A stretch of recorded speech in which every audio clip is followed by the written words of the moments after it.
My name is Alden Bing, and I am the co-owner and co-founder of Orchid Island Brewery.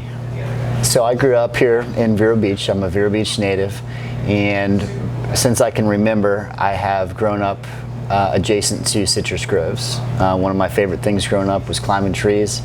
Most of the fruit that we use is grapefruit, all varieties of grapefruit, white, pink, red, but there's a chemical compound called linalool that is in very high concentrations also in hops. So the peel oil, in a sense, gives us the ability to complement and amplify the flavors that already occur in popular beer styles such as IPA. A style of beer that plays very well with beer and really enables us to showcase the citrus is a style that originated in Florida about 10 years ago over in the Tampa area called a Florida Weiss.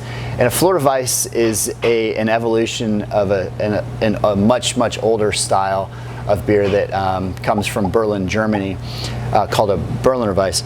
And this style of beer was described by Napoleon when he invaded Berlin as the champagne of the North. So it's also been called the most refreshing style of beer that you can get. It's a low alcohol, typically around 3 or 4%, tart beer or sour beer.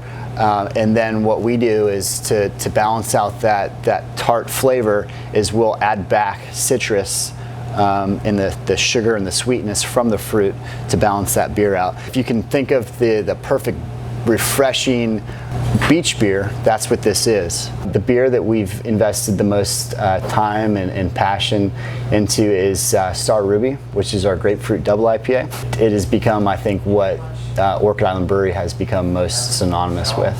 So grapefruit, conveniently, it's works really well for Star Ruby, but it's also what Indian River has, the type of citrus that Indian River has become most known for. I chose to promote Indian River citrus with Orchid Island Brewery because it's something that we're very proud of.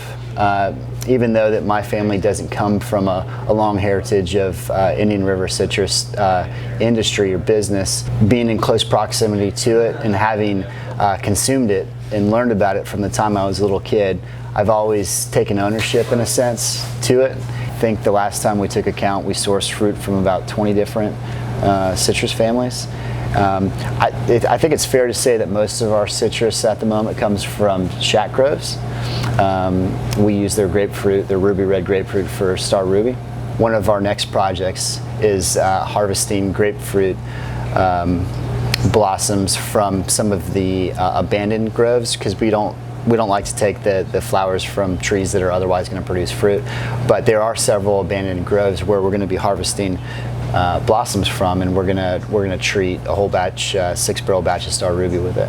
I don't know of any other commercial example of beer that has been treated with blossom before. You may see other commercially advertised beers that claim citrus blossom, but my hunch is that a lot of those beverages have flavors that are engineered, and trying to replicate that is near impossible.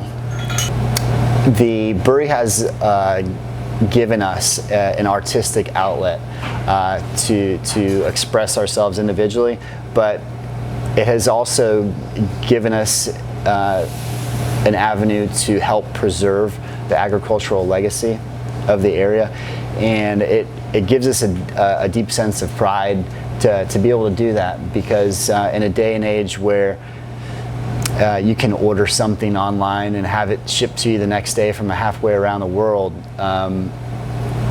I think a lot of identity is being lost with local cultures, and this is our way of pushing back against that.